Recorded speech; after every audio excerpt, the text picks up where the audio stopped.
A racist flight attendant dumps wine on a black pregnant woman in first class, humiliating her in front of everyone with cruel words no one should ever hear. It seems like just another heartbreaking story of prejudice at 30,000 feet. But this wasn't just any passenger. She's the wife of a former Mafia boss, a man who once ruled the underworld with fear, now trying to live a redeemed life. When he learns what happened to his wife, his old instincts awaken, and the fury in his eyes promises vengeance. One phone call could destroy the flight attendant's entire life. But here's where everything changes. His wife makes an impossible choice. Instead of letting him unleash his power, she decides to do something no one expects: forgive. She goes to meet the woman who humiliated her, walking straight into her humble apartment, face to face with the enemy. What she discovers there will shatter every assumption. Because this flight attendant isn't just cruel, she's broken. And the pregnant woman's act of grace will trigger a chain of events that transforms not just 2 lives, but hundreds. Will forgiveness prove stronger than revenge? Can someone who spread hate truly change? And what happens when a story of cruelty becomes the world's most powerful lesson in redemption? I kiss Antonio's photograph one more time before I leave. His dark eyes stare back at me from the silver frame. I can almost hear his voice saying, "Be safe, Grace. Come home to me. Home." That's what Rome has become. Home is where he is. I whisper a prayer as I lock the apartment door. Lord, keep me safe. Keep this baby safe. My hand rests on my belly. 7 months pregnant and still flying alone. Antonio wanted to come to New York himself. He offered 3 times. But I insisted I could handle the trip. I needed to see my father one last time before the baby came. Now I'm going back. Back to my husband. Back to the life we're building together. The morning is cold. October in New York always bites. I pull my cream coat tighter around my shoulders. The fabric stretches over my belly. I feel beautiful today. Powerful. Ready. The cab ride to JFK takes 40 minutes. I watch the city blur past my window. Gray buildings. Rushing people. Everyone moving so fast. I used to be like that. Always running. Always trying to prove something. Antonio changed me. He showed me how to slow down, how to breathe. I smile at the memory of how we met. A prison literacy program. I was the volunteer teacher. He was the student who quoted Dante better than I could. He was trying to change even then, trying to become someone new. Grace felt grateful. That's what I feel now. Grateful for second chances. The airport is chaos. I check my bag and move through security. My back aches. My feet hurt. But I keep smiling. I keep moving forward. At the gate, I see an elderly man drop his cane. He's white, old. A veteran's cap sits crooked on his head. People walk past him. No one stops. I bend down slowly. My belly makes it hard. I pick up the cane and hand it to him. "Thank you, miss." His voice is soft, grateful. "You're welcome, sir." "When's the baby due?" he asks. 2 more months. I smile. It's a boy. God bless you both. I feel warmth spread through my chest. Small kindnesses matter. They always have. They always will. The flight boards. I settle into my first-class seat. The leather is soft, comfortable. Antonio insisted on first class. He worries about me, about the baby, about everything. I text him, "Boarding now. Love you." His response comes immediately. "Love you more. See you soon, Mia Bella." I close my eyes. The engines roar to life. The plane moves. We're going home. The first sign of trouble comes with a smile. Or rather, the absence of one. I greet the flight attendant warmly. "Good morning." She glances at me. Her eyes sweep over my face, my dress, my belly. Something changes in her expression. Something cold. "Morning." Her voice is flat, dismissive. I try again. "Could I get some water when you have a moment?" "I'll see what I can do." She turns away before I finish speaking. Grace felt confused. What did I do wrong? I watch her move down the aisle. She stops at the seat across from mine. An older white woman sits there. Designer handbag, pearl earrings. The flight attendant's entire demeanor transforms. "Good morning, ma'am. Can I get you champagne? Orange juice? Anything at all?" Her voice is warm now. Musical. Everything mine wasn't. I understand then. I've understood this my whole life. I'm black. She sees that first. She sees nothing else. My chest tightens. Not with anger. Not yet. Just sadness. Just the old, familiar weight of being seen as less. I could make a scene. I could call her out. But what would that accomplish? What would it change? My hand finds my belly. I think of my son, the world he's coming into. I want it to be better, kinder. But some days I wonder if that's possible. The plane levels off. We're in the air now. The seatbelt sign turns off. I press the call button. I need water. My mouth is dry. My body feels heavy. A different attendant comes. Young, Asian, kind eyes. How can I help you? Could I get some water, please? Of course, right away. She brings it within minutes. I thank her. She smiles. But I see the first attendant watching from the galley. Her name tag says, Paige. Her eyes are hard, resentful. Why? What did I do to earn that look? Grace felt tired, so tired of this. I close my eyes. I pray silently. Lord, give me strength. Give me patience. Help me respond with love. It's what Antonio taught me. What we learned together. Love defeats hate. Every time. Even when it's hard. Especially when it's hard. Lunch service begins. I smell the food before I see it. Chicken. Pasta. Something warm. Paige pushes the cart down the aisle. She's smiling again, but not at me.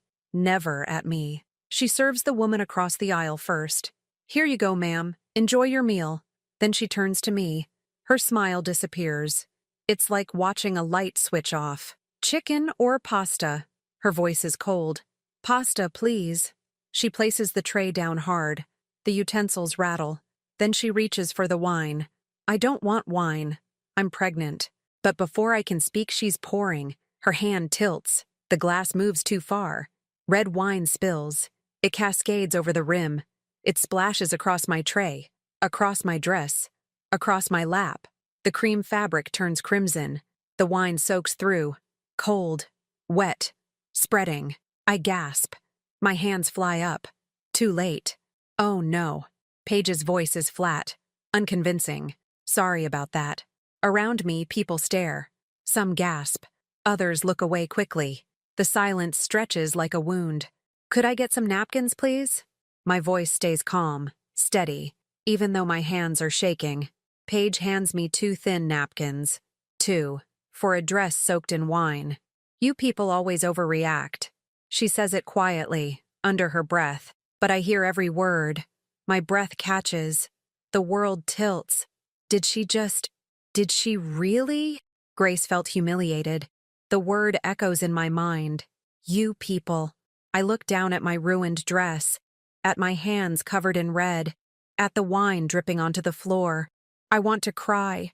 I want to scream. I want to demand justice right here, right now. But what good would that do? Who would believe me? Who would care? I dab at the wine uselessly. The smell is sharp, overwhelming. I feel sick. The elderly woman beside me leans close. Mrs. Whitmore. That's what her boarding pass said. She whispers, "Don't let her steal your peace, dear." Her words break something in me. Something shifts in my chest. I feel tears building, hot, heavy, but I won't let them fall. Not here. Not in front of her. I nod. I try to smile. I fail. The silence hangs around me. No one speaks. No one moves to help. They all just stare or look away. I am alone, soaked in wine, pregnant and humiliated, and no one cares. Word travels fast in first class. I hear the whisper start 10 minutes later. Did you see that? It was deliberate. That poor woman. I keep my eyes closed. I pretend to sleep. It's easier than facing their pity, their guilt, their uncomfortable stares. Mrs. Whitmore pats my hand. I squeeze hers back. Her kindness makes the tears harder to hold back. Somewhere behind me, I hear a man's voice. Deep. Authoritative. I need to speak with the captain. Now. I don't turn around. I don't want to know who he is. I don't want more attention. I just want to disappear into my seat and never come out. Grace felt small. So small. The plane hums around me. The engines drone on. Life continues like nothing happened. But everything changed. Everything shifted in those few seconds when the wine spilled. When she called me, you people. I text Antonio with shaking hands. Something happened on the flight.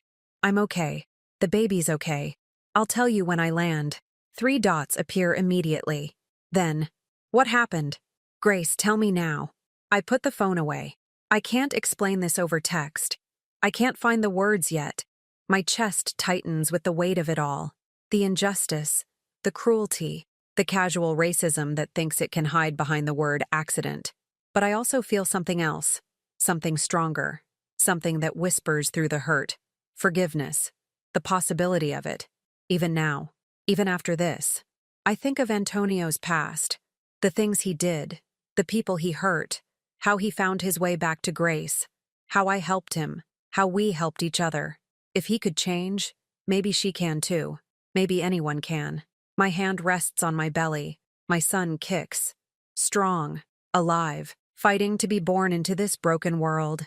I whisper to him, we're going to teach them. We're going to show them love wins, even when it hurts, especially when it hurts. The plane tilts slightly. I open my eyes. We're descending through clouds. The captain's voice crackles over the intercom. Flight attendants, report to your stations. I see Paige's face go pale. She walks quickly toward the front. Her hands are trembling. I notice that. I notice everything now. Something is happening. Something is about to change. 15 minutes pass. Then 20. Paige doesn't return. The other flight attendants exchange nervous glances. They avoid looking at me. Mrs. Whitmore leans close again. Justice is coming, dear. I can feel it. But I don't want justice. Not the punishing kind. I want understanding. I want change. I want her to see me as human. That's all. That's everything. When Paige finally emerges from the cockpit, her face is ashen. She walks like someone who just received terrible news. Her eyes find mine. They're wide, frightened. She approaches my seat slowly. Ma'am, I brought you some towels, and I wanted to apologize for the accident.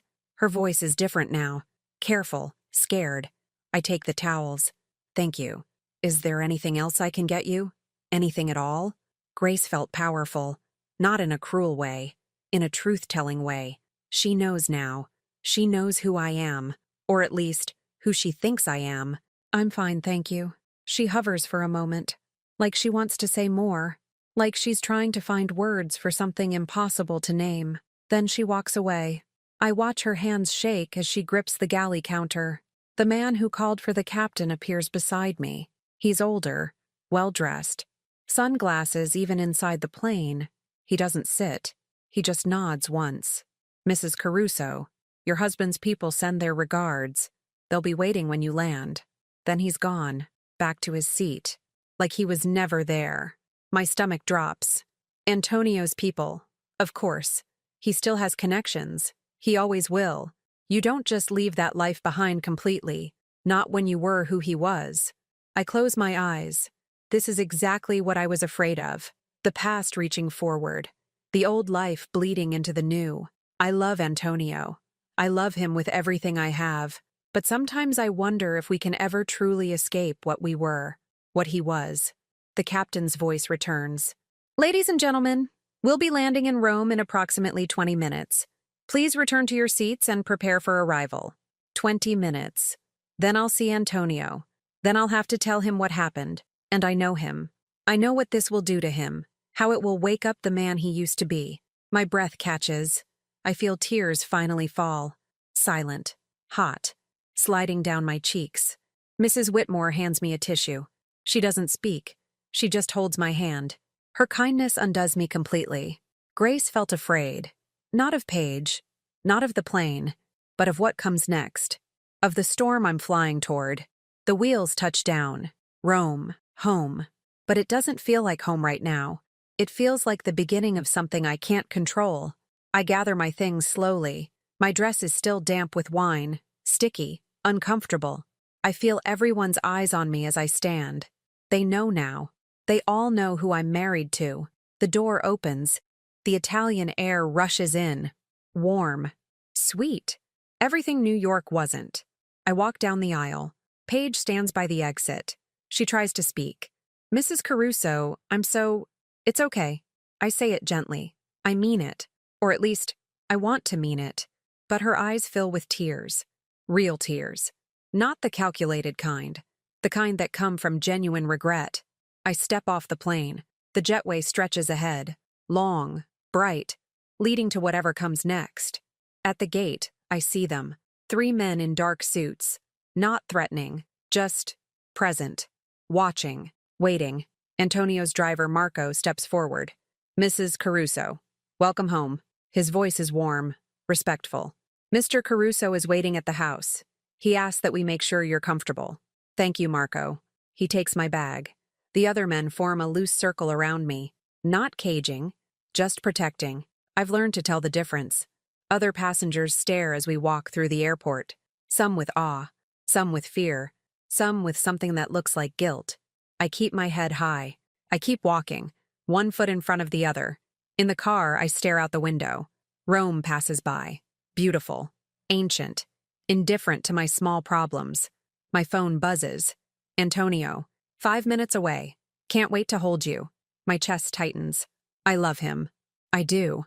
But I'm also afraid. Afraid of what he'll do. Afraid of who he'll become when he hears what happened.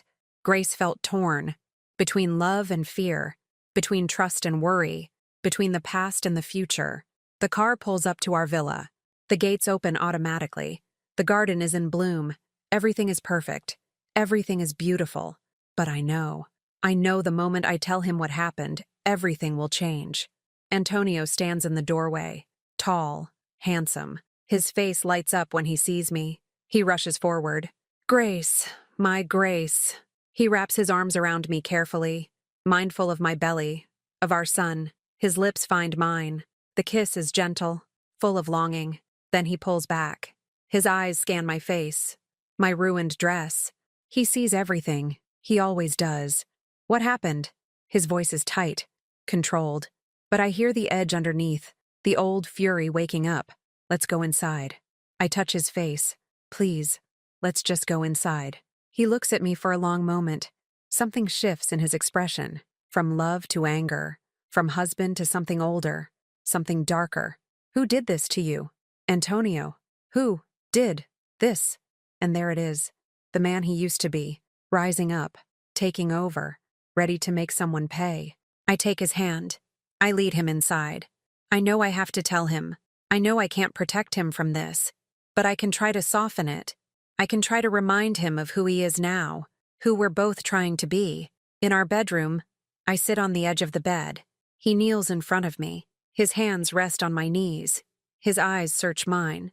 Tell me. His voice is softer now, but no less intense. So I do. I tell him everything. The cold greeting, the ignored requests, the whine, the words. You people. With each detail, his face hardens. His jaw clenches. His hands tighten on my knees. When I finish, the silence stretches. Heavy. Dangerous. Her name. He says it quietly. Deadly. I want her name. Antonio. No. Grace. No. I cup his face in my hands. This isn't who you are anymore. This isn't who we are. She humiliated you. She humiliated my wife, my pregnant wife. His voice breaks on the last word. She deserves to pay. She deserves to learn. Not to pay. There's a difference. He closes his eyes. I watch him fight it. The old instincts. The old rage. The old Antonio who solved everything with power and fear. Grace felt desperate.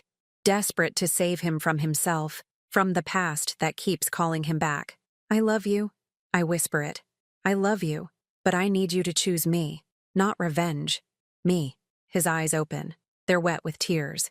Rare tears. The kind that only come when he's breaking. I want to protect you. You do protect me. By being the man I married. The man who chose grace over violence. Who chose redemption over revenge. He leans forward.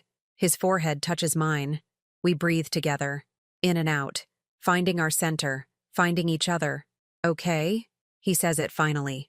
Reluctantly. Okay. But I see it in his eyes. The promise he's making to me. And the promise he's making to himself. That this isn't over. That someone will answer for this.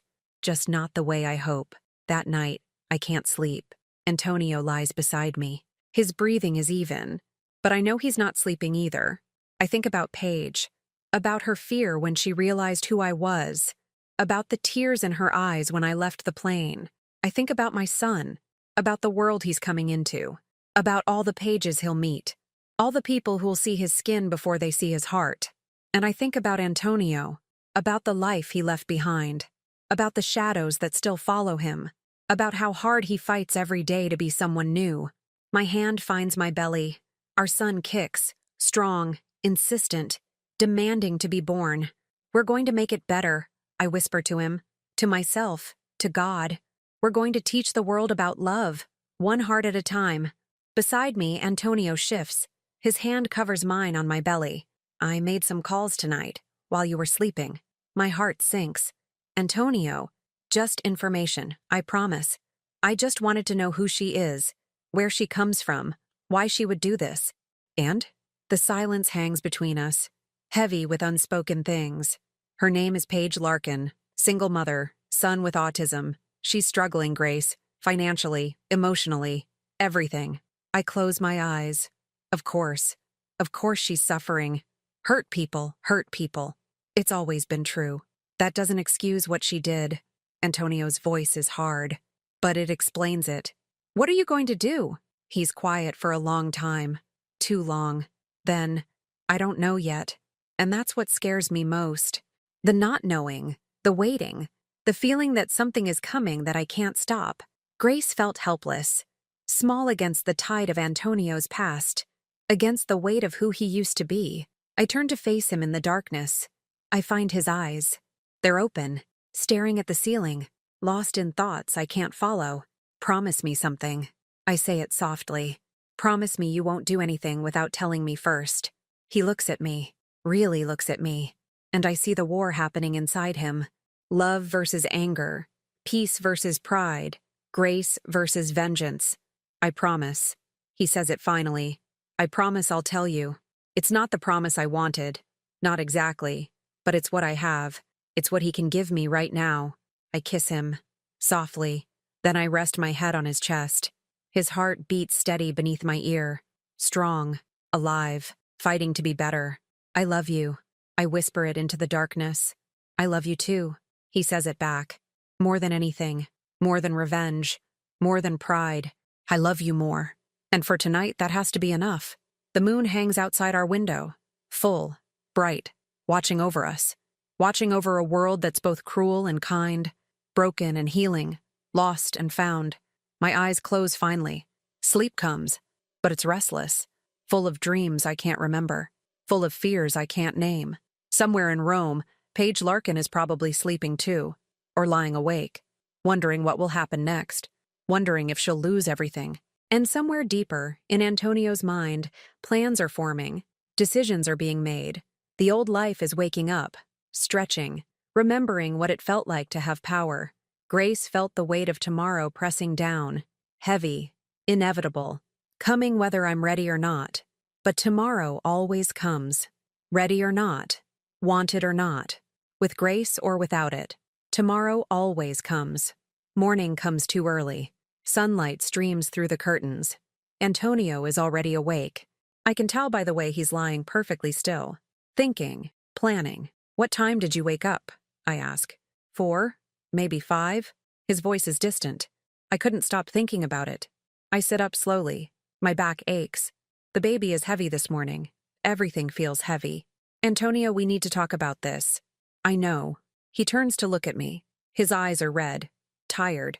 But there's something else there too. Something determined. I'm handling it, Grace. The right way. I promise. Grace felt uneasy. His promises lately don't bring peace. They bring worry. We have breakfast on the terrace. The Rome morning is beautiful. Cool. The garden smells like jasmine and rosemary. But I can't enjoy it. Not with this weight between us. I have a meeting today. Antonio butters his toast carefully. Too carefully.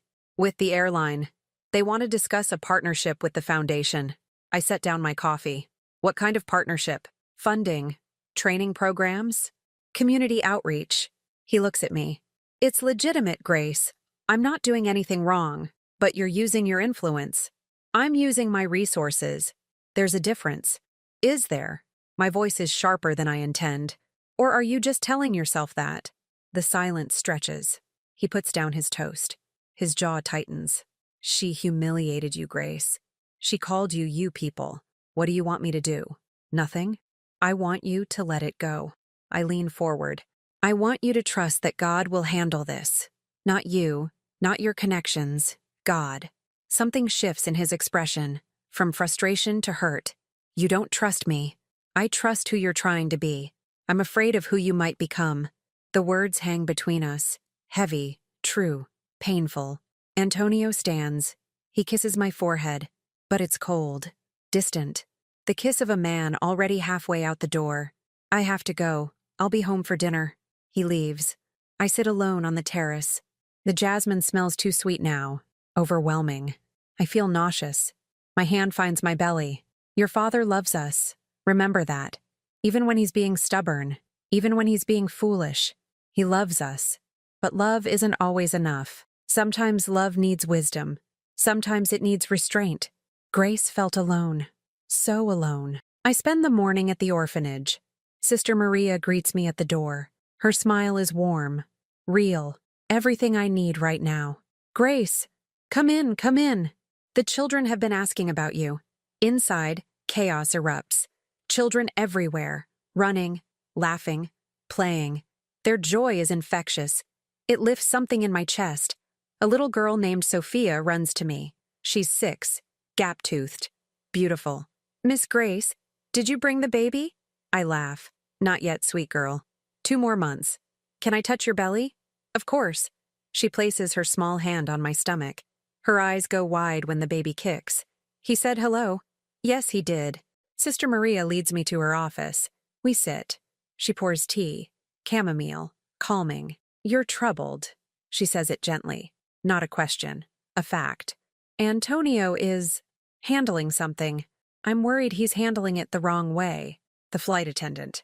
Sister Maria nods. He told me about it yesterday, when he called to make his donation. My stomach drops.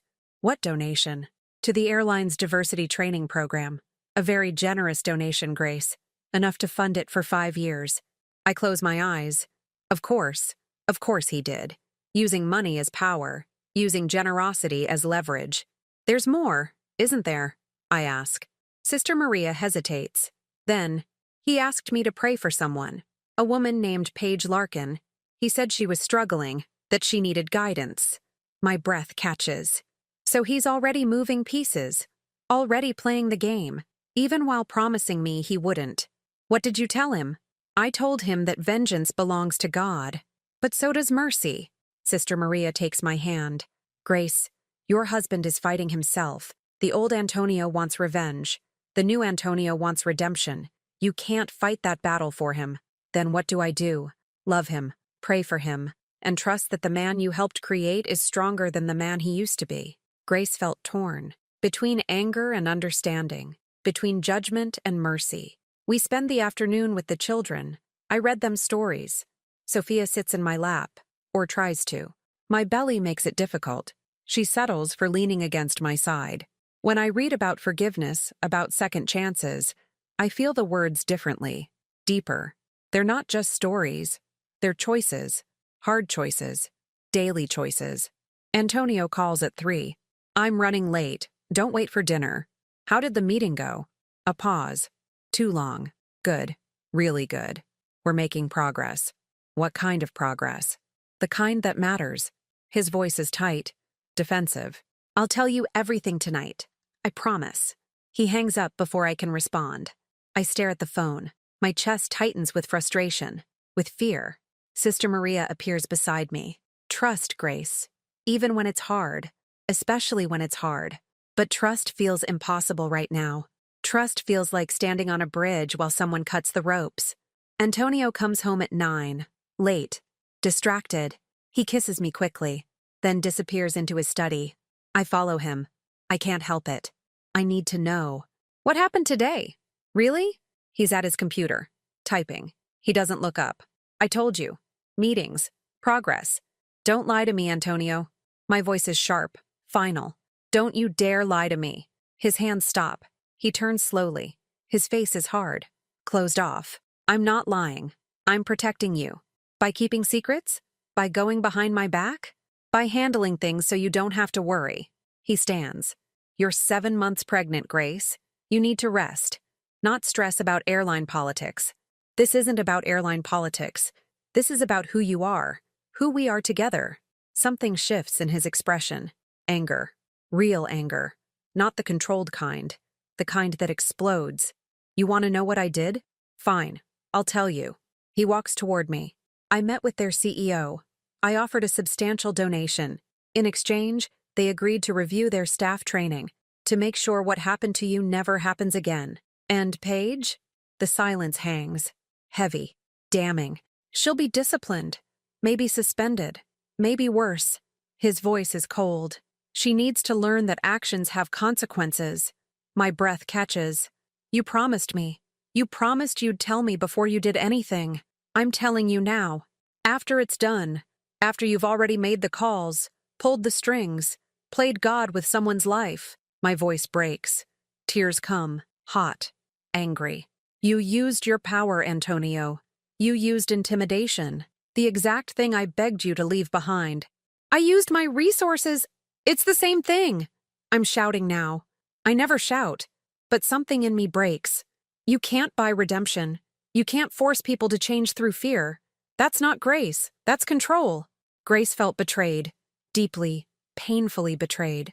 Antonio's face hardens. She deserved it.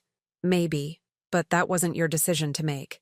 She humiliated my wife. And you just humiliated yourself. I turn away. You just proved that the old Antonio is still here. Still making decisions. Still pulling strings. Grace? No. I walk toward the door. I need space. I need to think. Where are you going? The guest room. I'll sleep there tonight. Grace, don't do this. I stop. I look back at him. This man I love. This man I'm losing to his own pride. You did this, Antonio. Not me. You chose power over peace. Revenge over redemption. You chose the past. I leave him standing there, alone in his study, with his computer, with his connections, with his hollow victory. In the guest room, I lie down carefully. My back aches. My heart aches worse. I cry into the pillow, soft, muffled, not wanting him to hear, but needing to release it. The disappointment, the fear, the loneliness of loving someone who keeps choosing wrong. My phone buzzes. A text from him. I'm sorry. I thought I was protecting you. I don't respond. Sorry isn't enough right now. Sorry doesn't undo what he did. Sorry doesn't change who he became today. Grace felt exhausted, emotionally, physically, spiritually. Everything hurts. Sleep comes eventually, but it's broken, full of dreams where I'm running but never moving, calling but never heard. Morning brings clarity and determination. If Antonio won't handle this the right way, I will. I'll find Paige Larkin myself. I'll talk to her. I'll try to understand. Because that's what grace does. It reaches out. It extends a hand. Even when it's hard. Especially when it's hard. I text Marco. I need an address. Paige Larkin, the flight attendant. Can you find it? He responds immediately. Yes, Mrs. Caruso.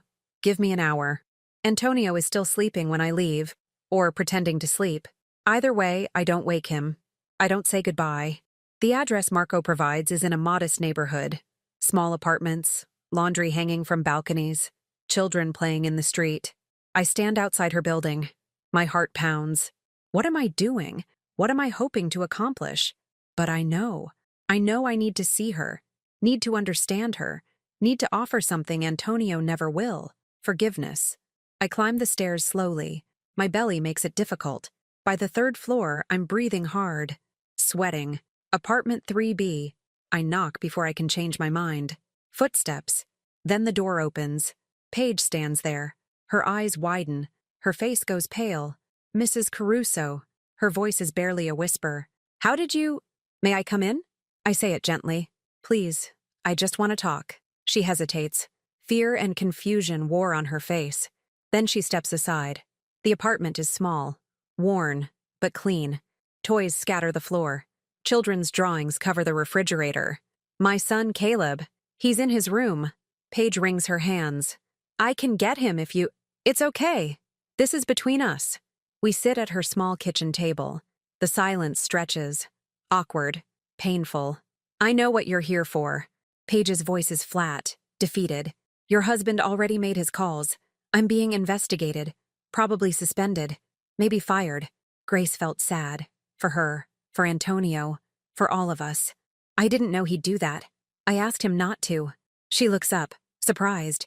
You didn't want him to. No. I wanted to handle this differently. How? By talking to you. By understanding why you did what you did. Paige laughs. It's bitter. Broken. You want to understand? Fine. You want to know why I hate? She stops. Swallows. Why I resent people like you. Yes. The silence hangs. Then words pour out. Fast. Angry. Hurt. Because my whole life I've been invisible. I work 3 shifts a week. I raise my son alone. His father left when he was diagnosed. Said he couldn't handle it. Couldn't handle a broken kid. Her voice breaks. Tears start. She doesn't stop them. I work so hard. I smile. I serve. I do everything right.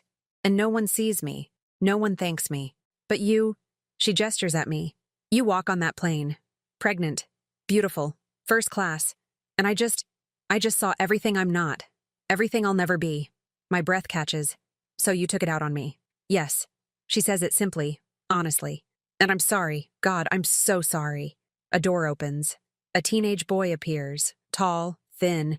He doesn't make eye contact. His hands move constantly, stimming. Mom? His voice is soft, uncertain. It's okay, Caleb. Go back to your room, sweetie. But Caleb looks at me, at my belly. His face lights up. Baby? I smile. Yes, a baby. He approaches slowly, carefully. Can I see? Caleb, no. Paige starts. It's okay. I gesture him closer. You can touch if you want. He places his hand on my belly. Gentle. Reverent. The baby kicks. Caleb gasps. His whole face transforms with wonder. He said hello. The same words Sophia used. The same pure joy. He did. My voice is thick with tears. He said hello to you, Caleb. Caleb smiles. Then returns to his room. Happy. Content.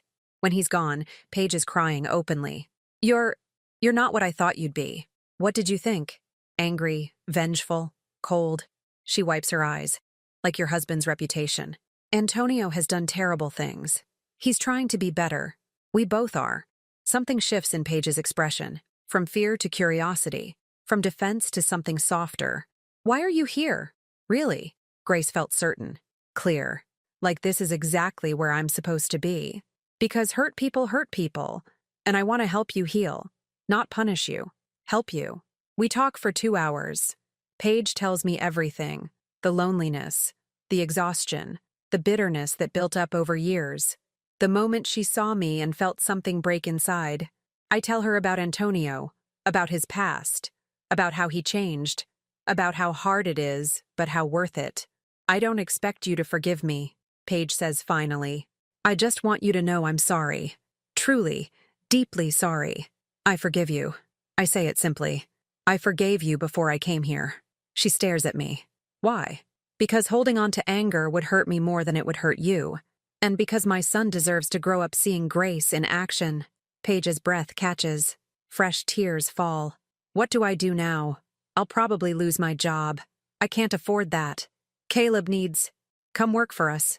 The words come out before I fully think them through. But they feel right. True. Antonio's foundation.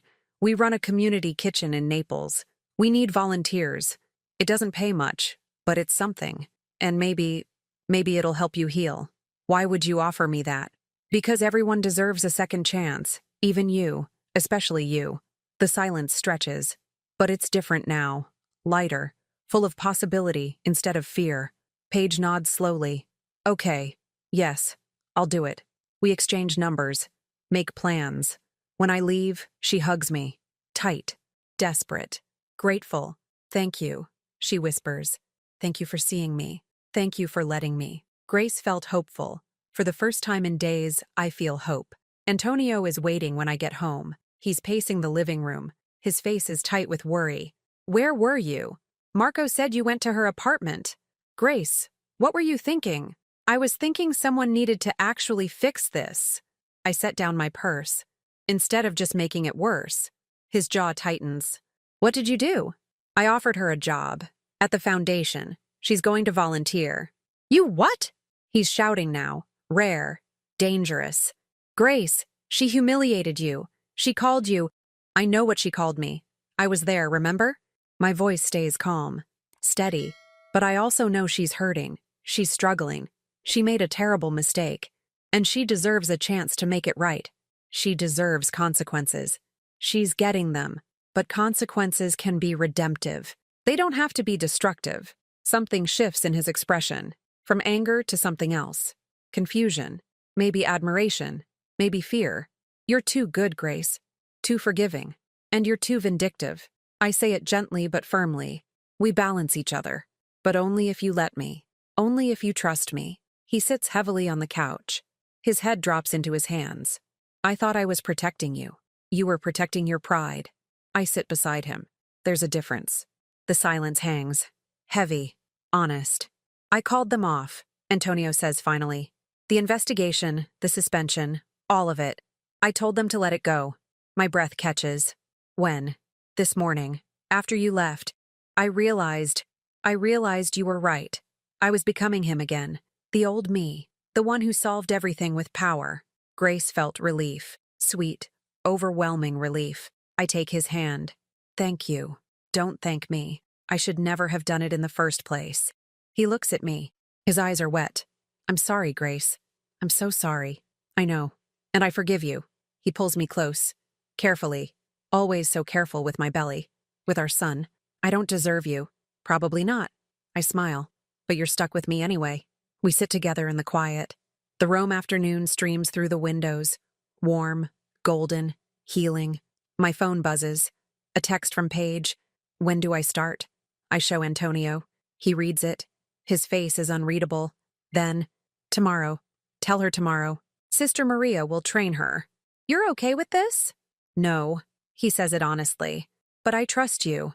And I trust that you know what you're doing. I don't. Not really. But I know what Grace demands. And Grace demands we try. Antonio nods slowly. Then he places his hand on my belly. Our son kicks. Strong. Determined. Ready to enter a world that's both cruel and kind. What are we going to teach him?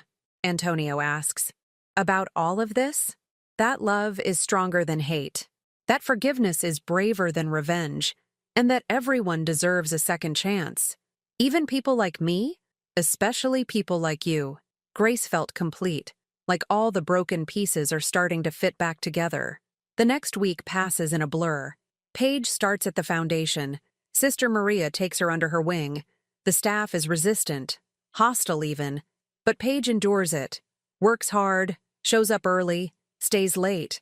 I visit often, watch her slowly change, watch her walls come down, watch her discover something she lost years ago. Purpose. One afternoon, I find her in the kitchen. She's preparing meals for the homeless. Her hands move quickly, efficiently. An elderly volunteer named Giuseppe works beside her. They're laughing about something. How's it going? I ask. Paige turns. Her face is flushed. Happy. Good. Really good. Giuseppe was just telling me about how Antonio helped rebuild his neighborhood after the earthquake. Giuseppe nods. Before Antonio, we had nothing. After, we had everything. Schools, hospitals, hope. Something shifts in Paige's expression. Understanding, maybe awe. I didn't know. About everything he did. Most people don't. I smile. He doesn't talk about it. He just does it. After Giuseppe leaves, Paige and I sit together. She's quiet for a moment. Then, I'm ashamed. Of what? Of what I thought about you, about him, about everything. Her voice breaks. I judged you so quickly, so cruelly. And you were just people, trying to be good, like everyone else. Grace felt compassionate, so deeply compassionate. We all judge. We all make mistakes. What matters is what we do after. I want to make this right, not just here, but everywhere. She looks at me. I want to tell my story, publicly, so other people don't make the same mistake I did. Are you sure? People can be cruel. I know. But if my story can help even one person choose differently, it's worth it. I squeeze her hand. Then do it. I'll support you. That night, Paige writes her story. She posts it to social media. Simple, Honest, raw. It goes viral within hours. I'm reading the comments when my stomach cramps. Sharp, sudden, taking my breath away. Antonio! My voice is urgent. Scared. He rushes in. What's wrong? I don't know. Pain. Sharp pain. Another cramp. Stronger. I double over. My breath catches. We're going to the hospital. Now. His voice is controlled, but I see the fear in his eyes. The drive is a blur. Lights. Sounds. Antonio's hand gripping mine, too tight, desperate. At the hospital, they rush me in. Tests. Monitors. Doctors speaking in rapid Italian. I catch words. Contrazioni. Precoce. Stress. Early contractions. From stress. Grace felt terrified. So terrified. Is the baby okay? He's fine. The doctor's voice is calm, reassuring. But you need to rest. Complete rest. No stress. No excitement. Nothing. They admit me overnight. For observation. Antonio sits beside my bed. His face is pale. Haunted. This is my fault. His voice is broken. I caused this. My anger. My pride. I almost... Stop. I squeeze his hand. Don't do that. Don't blame yourself. How can I not? Because blame doesn't help. It doesn't heal. It just hurts. I touch his face. What happened today? It's a warning. A reminder. That we need to choose peace. Not just sometimes. Always. Something shifts in his expression. From guilt to determination. From despair to hope. Then let love fix what anger broke. He says it quietly. My own words back to me. Yes. Let love fix it. We spend the night talking. Really talking. About everything. Our fears, our hopes, our failures, our dreams for our son. By morning, the contractions have stopped. The baby is fine. I'm fine. We're all fine. But something changed. Something shifted in both of us.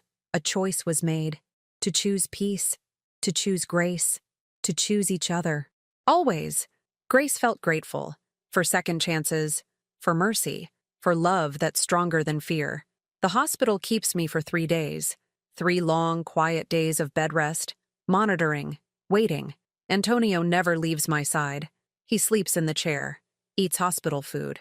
Holds my hand for hours without speaking. On the 2nd day, Sister Maria visits. She brings flowers, prayers, peace. How are you feeling? She asks. Tired, scared, grateful. I touch my belly. The baby is strong. The doctors say he'll be fine if I just rest. And Paige? Have you heard from her? She's been texting, asking how I am, apologizing for the stress she caused. Sister Maria sits beside the bed. Her voice is soft, knowing. She's changing, Grace. Really changing. I see it every day at the foundation. Tell me. She arrives early, stays late. She listens to the stories of the people she serves. Yesterday, an elderly man called her Figlia, daughter. She cried for 20 minutes. Grace felt hopeful, the kind of hope that sustains through darkness. She wants to do something public. I explain about Paige's post, about how it went viral. She wants to own her mistake, to help others learn from it. That takes courage. Yes, it does. Antonio shifts in his chair. He's been quiet, listening. His jaw is tight. I know what he's thinking. He's still struggling with this, still fighting his instincts. She's coming here, Antonio says suddenly. To the hospital. Security called. She wants to see you. My breath catches. When? Now. She's in the lobby. I look at Sister Maria. She nods, understanding without words. Let her come up. I say it firmly. Please. Antonio hesitates. His hands tighten on the chair arms. Then he nods once. Sharp. Final. He pulls out his phone. Makes the call. 5 minutes later, there's a knock. Paige enters slowly, nervously. She carries flowers, white roses. Her eyes are red, swollen from crying. Mrs. Caruso. I'm so sorry. I heard what happened. That you... Her voice breaks. That the stress made you sick. I'm okay. The baby is okay. Because of me. This happened because of me. Grace felt compassionate. Not angry. Not resentful. Just sad for her pain. No. This happened because life is complicated. Because stress comes from many places. Don't carry this alone. Paige sets down the flowers. She wrings her hands. I want to make this right. All of it. I've been talking to reporters. About what happened. About what I did. About what you showed me. Antonio stands abruptly. You're going public? Yes. Paige looks at him. Fear in her eyes, but determination too. I'm doing a press conference. Tomorrow. I'm going to tell the truth. All of it. That's career suicide. Antonio's voice is flat. Maybe. Probably. Paige's voice steadies. But it's the right thing. And your wife taught me that right things matter more than safe things. Something shifts in Antonio's expression, from suspicion to grudging respect. You understand what you're risking? Yes. And you're doing it anyway? Yes. He studies her for a long moment, then nods once. Okay, do it. But do it right. Tell the whole story, not just your part. Tell them about grace, about forgiveness, about what it really means to change. Paige's breath catches. You're not going to stop me? No. Antonio looks at me. His eyes soften. My wife taught me something too. That grace is stronger than control. That mercy is braver than revenge. Paige starts crying. Really crying. Thank you. Thank you both. I hold out my hand. She takes it. Her grip is tight. Desperate. Grateful. Tell your story. I say it gently. But tell it with love. Not shame. Not self-hatred. Tell it with hope. I will. I promise I will. She leaves. The room feels different. Lighter. Like something heavy just lifted. Sister Maria stands. I should go too. Let you rest. Thank you for coming. Always, Kara. Always. When we're alone, Antonio sits on the edge of my bed. Carefully. Mindfully. His hand finds mine. You're changing me. His voice is quiet. Raw. Every day. Every moment. You're changing who I am. Good. I smile. Because I like who you're becoming. Who am I becoming? Someone who chooses love over fear, peace over pride, grace over everything else. His eyes find mine. They're wet, full of emotion he rarely shows. I love you. I love you too. Grace felt complete, like all the pieces are finally falling into place. The press conference happens the next morning. I watch it from my hospital bed. Antonio sits beside me. His hand never leaves mine. Paige appears on screen. She's wearing simple clothes, no makeup. Her face is bare, honest, vulnerable. She tells the story, all of it. The whine, the words, the hatred that burned inside her. The moment she realized what she'd done, I saw her kindness and it enraged me. Paige's voice breaks. Because I'd forgotten what kindness looked like. I'd forgotten that people could be good. That I could be good. The reporters are silent, listening. Cameras flash, but no one interrupts. Grace Miller Caruso showed me something I thought was impossible. She showed me forgiveness. Real forgiveness. Not the kind that pretends nothing happened. The kind that sees everything and chooses love anyway. My breath catches. Tears stream down my face. Antonio's hand tightens on mine. I'm not asking for sympathy. Paige continues. I'm not asking for anything. I just want people to know that change is possible. That if someone like me can learn, can grow, can become better, then anyone can. She pauses, wipes her eyes, then looks directly at the camera. Mrs. Caruso, if you're watching, thank you. Thank you for seeing me when I couldn't see myself. Thank you for teaching me that grace isn't weakness. It's the strongest thing in the world. The press conference ends. The reporters erupt with questions, but Paige just walks away, head high, shoulders back, free. Antonio mutes the TV. The silence stretches, heavy with emotion. That was brave. His voice is thick. What she did.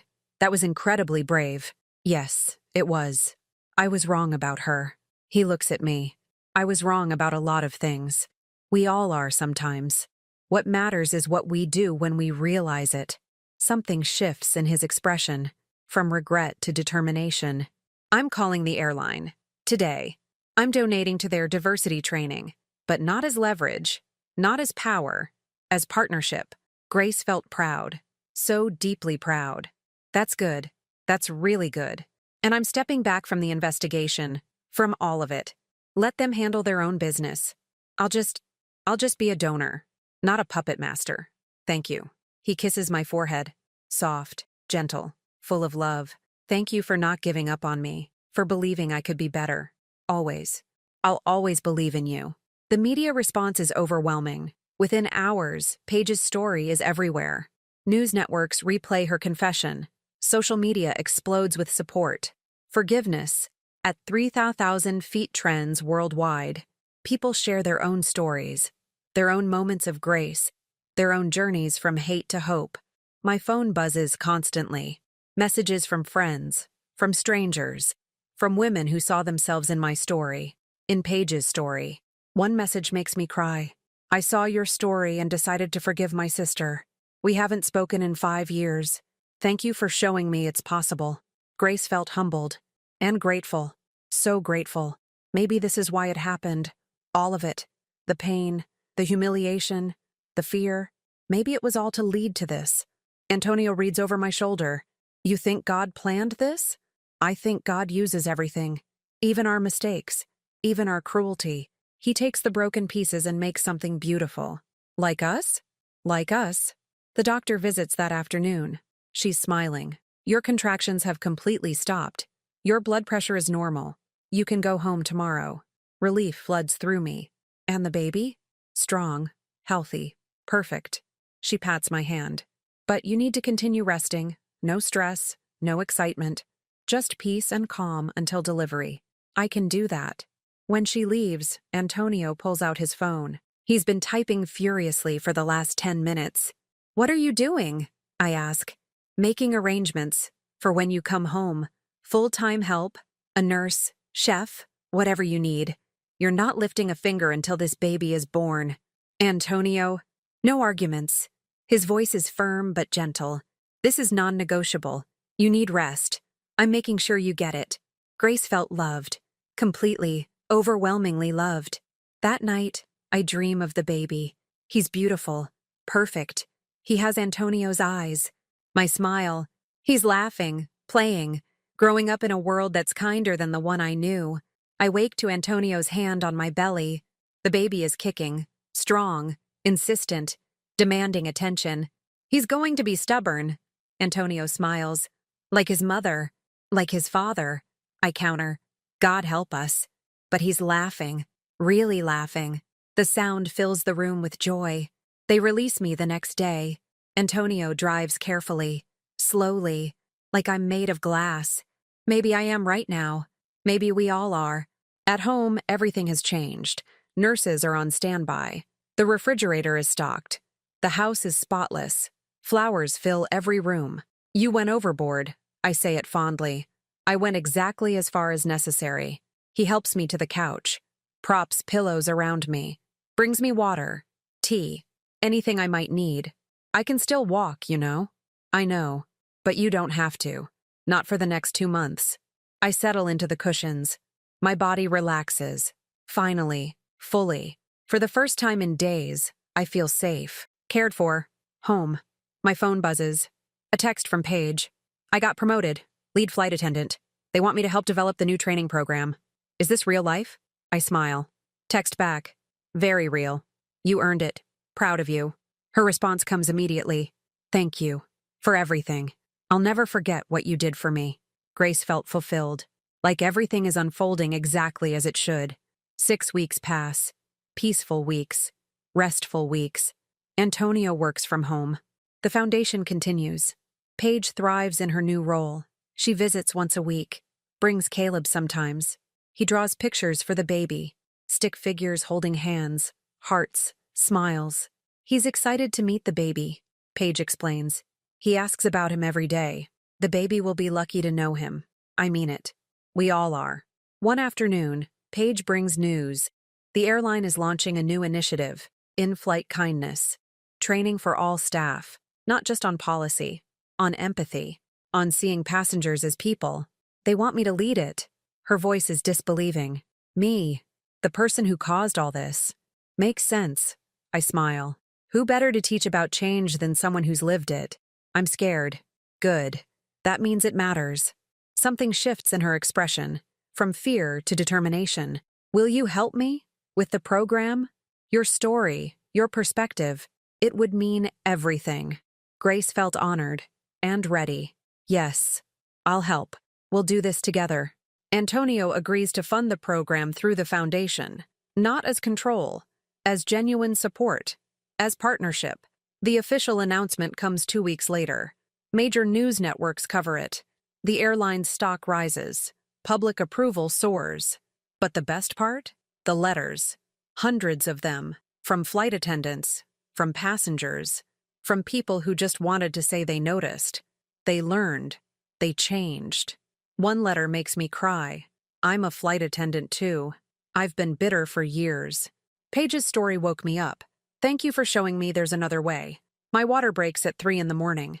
Sudden. Dramatic. Exactly like the movies. Antonio! My voice is urgent, excited, scared. It's time. He jumps up, instantly awake. Okay. Don't panic. I'm not panicking. You're panicking. I'm not panicking. But he's running around the room, grabbing bags, dropping things. Absolutely panicking. Grace felt amused. Despite the pain, despite the fear, I feel joy. Pure joy. The drive to the hospital is a blur again. But this time it's different. This time it's not fear driving us. It's anticipation, hope, love. Labor is long. 12 hours. Antonio never leaves. He holds my hand, wipes my forehead, breathes with me, suffers with me. You're doing amazing. His voice is thick with emotion. So amazing. Easy for you to say. But I'm smiling, even through the pain, even through the exhaustion. At 3:47 p.m., our son is born. Crying, pink, perfect. They place him on my chest. He's warm. So warm. He stops crying when he hears my voice. Hi, baby. I'm crying now. Happy tears. Grateful tears. Hi, little one. We've been waiting for you. Antonio is crying too. Unashamed. Joyful. He touches our son's tiny hand. The baby grips his finger. Strong. Determined. He's perfect. Antonio's voice breaks. You're perfect. You're both perfect. Grace felt complete. Whole. Like every hard thing led to this moment. This tiny, perfect moment. We name him Pace, Italian for peace. It fits. It's perfect. He is our peace, our hope, our future. The hospital room fills with visitors over the next 2 days. Sister Maria, Giuseppe, other volunteers from the foundation. They bring gifts, prayers, love. On the 3rd day, Paige comes. She brings Caleb and a handmade baby blanket. Blue, soft, beautiful. I made it myself. Her voice is shy. It's not perfect, but it's beautiful. I take it, hold it close. Thank you. Caleb approaches the bassinet carefully. He stares at Pace with wonder. He's so small. You were this small once, Paige tells him. Really? Really? Caleb reaches out one finger. Gentle, careful. Pace grabs it, holds on. Caleb's face transforms with joy. He likes me. Of course he does. I smile. You're going to be great friends. When they leave, Antonio and I are alone with our son, just the 3 of us. A family. Complete. What do you think he'll be? Antonio asks. When he grows up? Kind. I say it without hesitation. Whatever else he becomes, whatever he does, I want him to be kind. Like his mother. Like his father, too. The man his father became. Something shifts in Antonio's expression. From pride to humility, from strength to tenderness. I'll try. Every day. I'll try to be worthy of both of you. You already are. Grace felt blessed. Overwhelmingly blessed. We bring Pace home on a sunny afternoon. The villa is ready. Nursery painted. Crib assembled. Everything waiting. But the best surprise comes from Sister Maria. She's organized a welcome celebration at the foundation. Small. Intimate. Just the people who matter. We arrive to find the courtyard decorated. Streamers. Balloons. A banner that says Benvenuto Pace. Children from the orphanage wave excitedly. Sophia runs up first. Can I hold him? Let's sit down first. I settle on a bench. Sophia sits beside me. I place Paz carefully in her arms. She stares at him with wonder. He's beautiful. Her voice is reverent. Like an angel. Want to know a secret? I whisper. Yes. He's going to need a big sister. Someone to teach him about kindness. About love. About being brave. Sophia's eyes go wide. Me? If you want. Yes. Yes, I want. Grace felt joyful. This is family, Not blood, not biology, just love, pure love. Paige appears with drinks. She's relaxed now, happy, changed. How does it feel? Being a mother? Terrifying. Wonderful. Everything at once. I remember that feeling. She smiles. With Caleb, the fear, the love, the certainty that you'd do anything, be anything, for them. Yes, exactly that. We sit together, watching the children play, watching Antonio talk with Giuseppe, watching Caleb draw another picture, watching peace unfold in real time. 3 months pass. Pace grows. Strong, healthy, beautiful. He has my eyes. Antonio's stubbornness. He rarely cries. He just watches, observes, takes everything in. The foundation thrives. Paige's training program launches nationwide. Airlines around the world adopt it. Change happens. Real change. One heart at a time. I receive an invitation to speak at the program's official launch event. Me and Paige. Together. Sharing our story. Are you ready for this? Antonio asks the night before. No, I'm honest. But I'll do it anyway. Grace felt nervous, but also excited. This is what it was all for. The pain, the growth, the forgiveness. To help others find their way. The event is huge. Hundreds of people. Cameras everywhere. But when I walk on stage, I don't see the crowd. I just see Paige. Waiting. Smiling. Ready. We tell our story. Together. Not as victim and perpetrator. As 2 women who found grace. Who chose change. Who learned that love is stronger than hate. Forgiveness isn't forgetting, I tell the audience. It's choosing freedom over bitterness. Choosing hope over hate. Choosing to believe that people can change. Paige adds, and they can. I'm living proof. If someone like me, someone who let hate win, if I can become someone who chooses love, anyone can.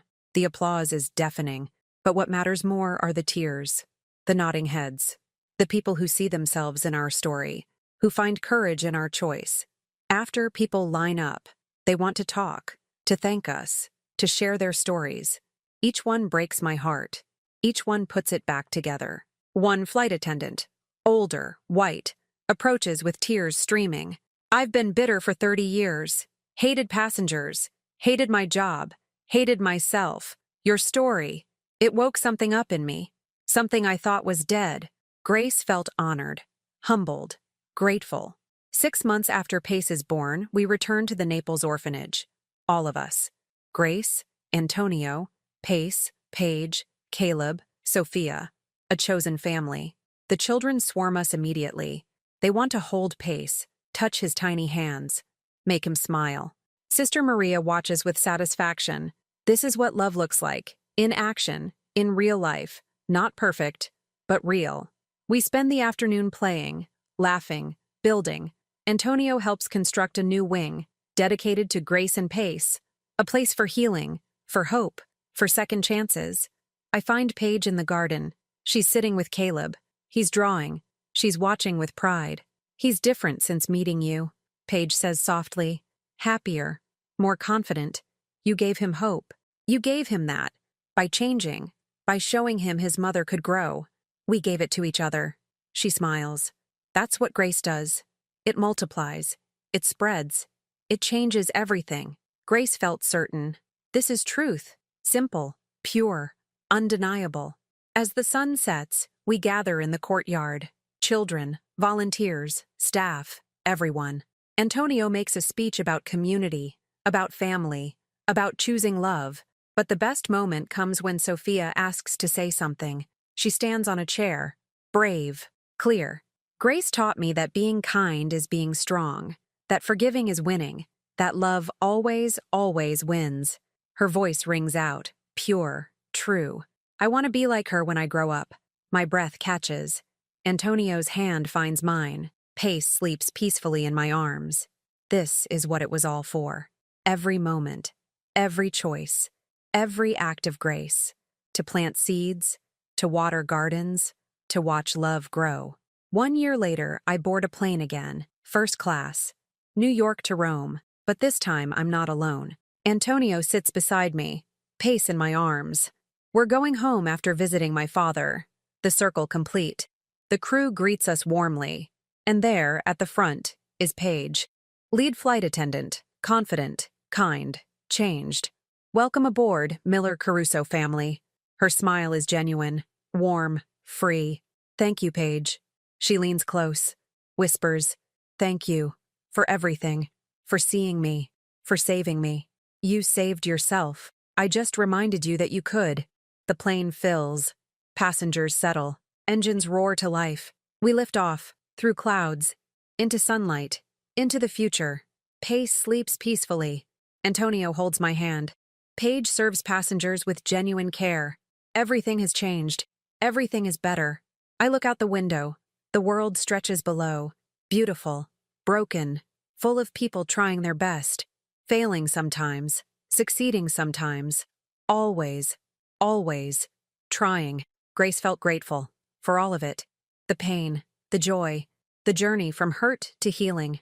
I think about that day, the whine, the words, the humiliation, how it could have destroyed us, how it almost did, but instead, it transformed us.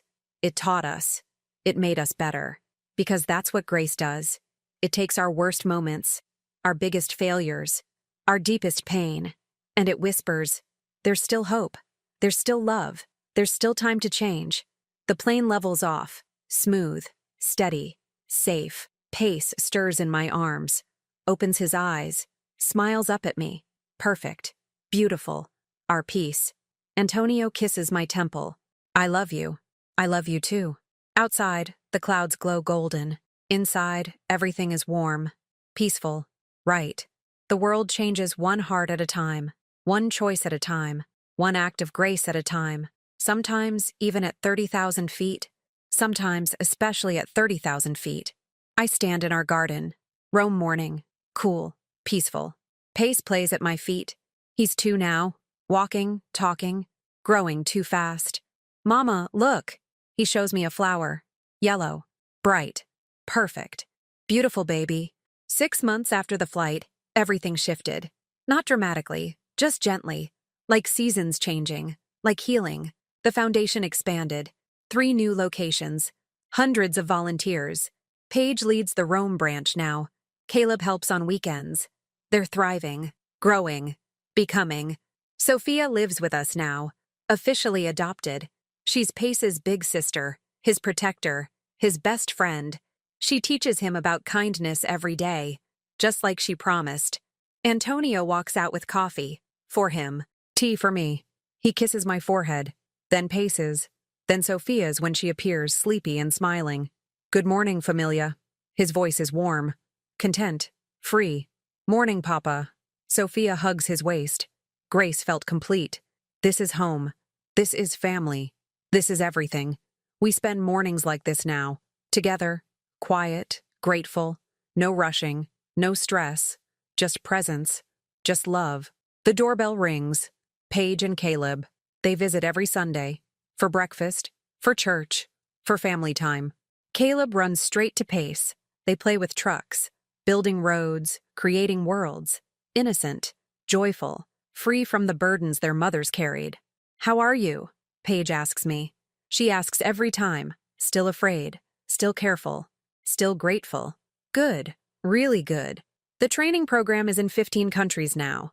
Her voice holds pride, wonder. 15. Can you believe it? I can. You did that. You changed the world. We did that. She corrects gently.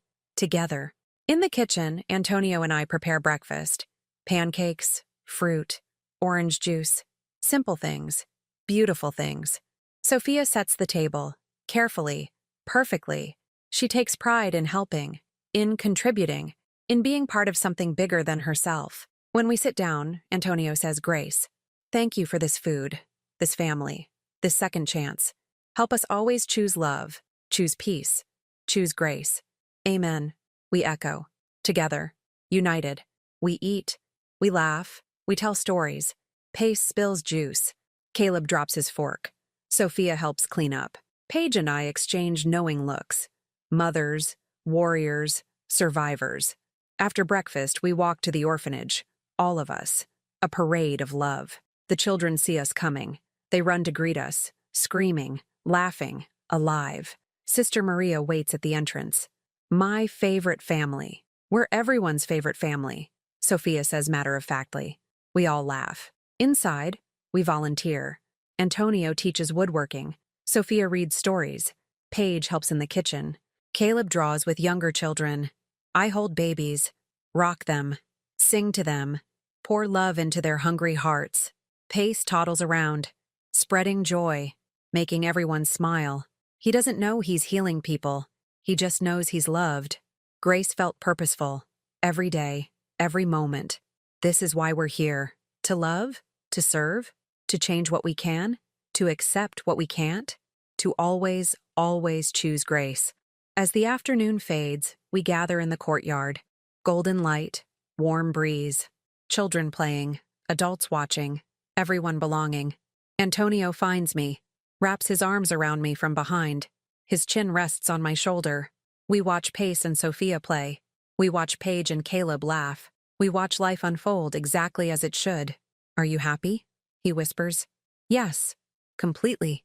No regrets? None. Not even the hard parts. They led us here.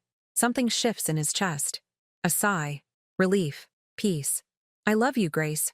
More than I knew was possible. I love you too. We stand like that, watching our family. Our chosen, beautiful, imperfect family. Everyone here because of grace. Everyone here because love won. Sister Maria approaches. Time for evening prayer. We gather in the chapel. Children, volunteers, staff, everyone. Sister Maria leads us in a simple prayer about gratitude, about forgiveness, about second chances. When she finishes, she looks at me. Grace, would you like to say something? I stand, Pace in my arms, Sophia beside me, Antonio behind me, my family, my strength, my reason. I used to think grace was weakness. I begin. That forgiveness meant letting people hurt you. That kindness was naive. I pause, look around, at all these faces, at all these stories, at all this love. But grace is strength, forgiveness is freedom, and kindness changes everything. My voice breaks. Happy tears. Grateful tears. You all taught me that. Every single one of you. Thank you for letting me be part of your story. The chapel is silent. Then Sophia hugs my legs. Paige wipes her eyes. Antonio squeezes my shoulder. Sister Maria nods with satisfaction. We walk home as the sun sets. Pace falls asleep in Antonio's arms. Sophia holds my hand. Paige and Caleb walk beside us. A family. Not by blood, by choice, by grace, by love. At home, we put the children to bed. Sophia first, then Pace. We kiss their foreheads, tuck them in, whisper prayers over them. In our bedroom, Antonio and I finally have silence. Peace. Just us. Thank you. He says it suddenly. Seriously. For what? For not giving up on me. For showing me who I could become. For teaching me that the past doesn't have to define the future. Grace felt loved. So deeply. Completely loved. You taught me too. That broken people can heal. That lost people can be found. That everyone deserves grace. Even people like us. He pulls me close. We stand together. In our bedroom. In our home. In the life we built from ashes. Outside, Rome sleeps. Inside, everything is peaceful. Safe. Right. I think about the flight. About the wine. About the words that could have destroyed us. About how grace transformed everything. And I know with certainty, that every hard thing, every painful moment, every act of cruelty, they all led here. To this peace, this love, this family. The world is still broken. Still cruel sometimes, still full of people who hurt each other, but it's also full of people who heal, who forgive, who choose love, one heart at a time, one choice at a time, one act of grace at a time. Antonio's breathing evens. Sleep. I stay awake a little longer, grateful, peaceful, complete. Tomorrow we'll wake up, we'll love our children, we'll serve our community, we'll choose grace again, and again, and again. Because that's what love does. It chooses. Every single day. It chooses grace. It chooses peace. It chooses hope. My eyes close finally. Sleep comes. Peaceful. Sweet. Full of dreams where everyone is home. Everyone is loved. Everyone is free. Grace felt at peace. Complete. Home. She smiled. Everything was finally at peace.